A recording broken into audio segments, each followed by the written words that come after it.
and I'm working in the store, and the phone rings and says, Paul Kamenetsky, that's my real name, Kamenetsky. I said, yes. He says, would you like to help your people? So I look around the store.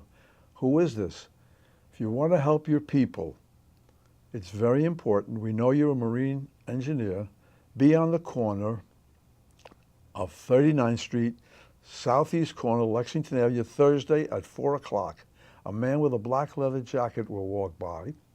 If he puts a newspaper under his arm, follow him. If he puts it in a wastepaper basket, leave quickly, you're being followed. Click. You get a call like that, what do? I go to my friends, my sister. I thought they were all joke. It was a joke, you know. They thought I was nuts. And I could see on their faces that they didn't know what I was talking about. So this was real. I go down, I stand on the corner. 4 o'clock, a man walks by with a black leather jacket, puts a paper on. I follow him around the corner. There's a building there. Today's the B'nai Zion building.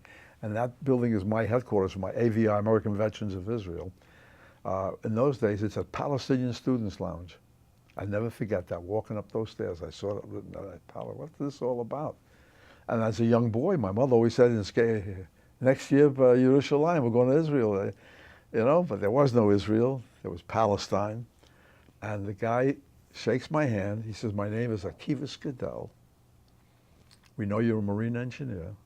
We need you to sail small ships between Palestine and Cyprus. If the British catch you, they will hang you. You want to go? I said, let's go.